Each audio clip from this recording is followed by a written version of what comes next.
Salvete discipuli. Hello, students.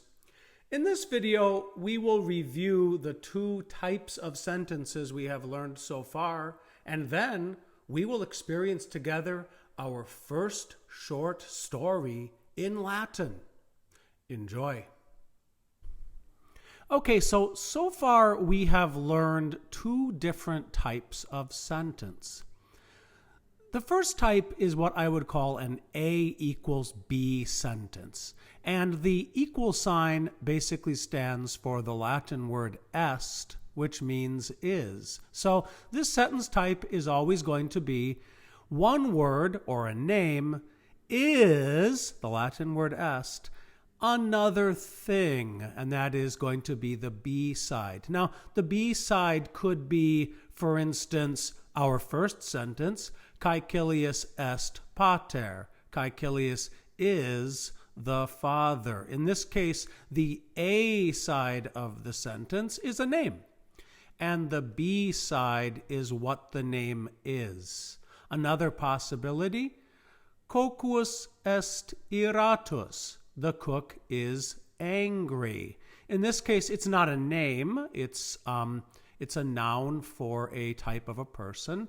And rather than what he is, iratus is an adjective of how he is. Now keep in mind, another possibility is instead of iratus here, we could have like in horto, like we could say he's in the garden. So that's your first sentence type.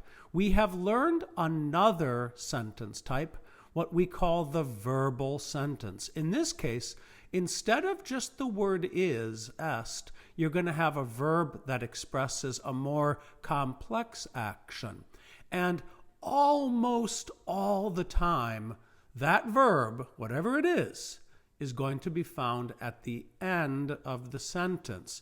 Notice, Metella in atrio sedet translates to Metella sits in the atrium.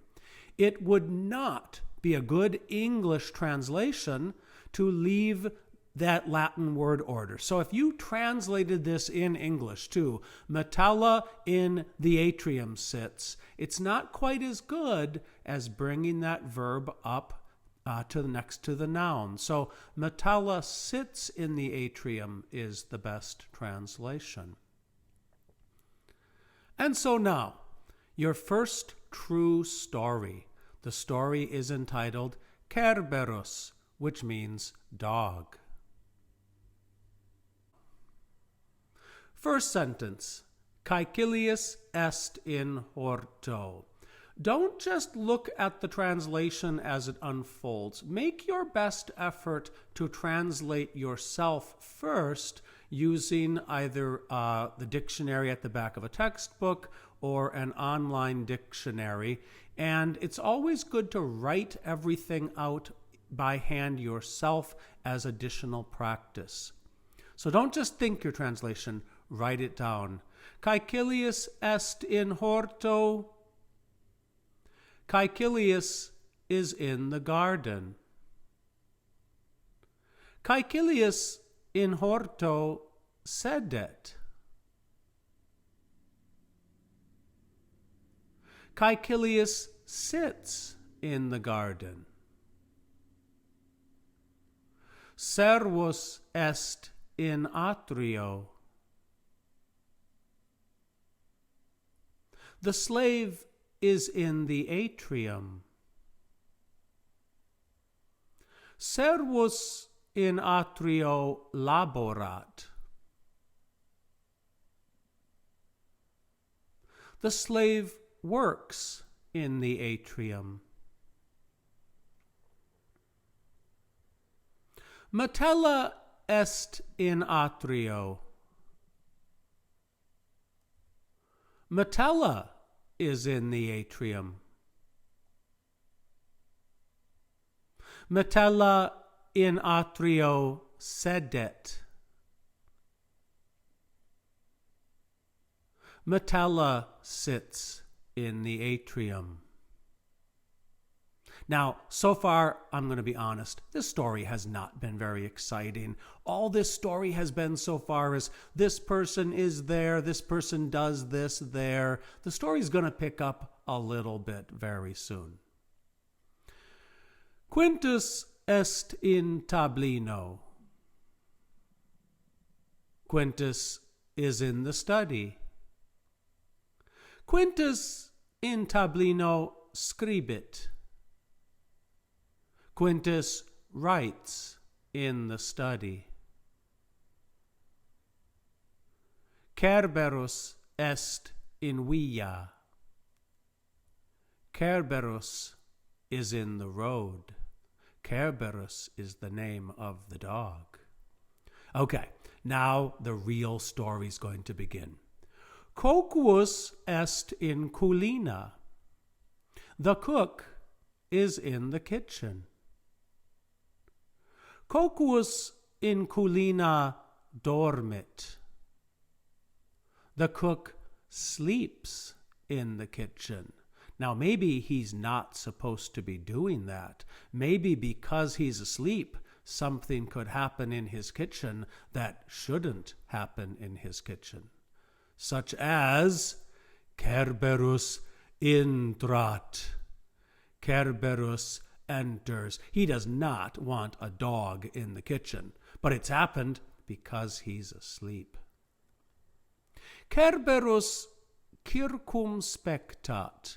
Now, if spectat means looks at, or watches, what words might circum be related to?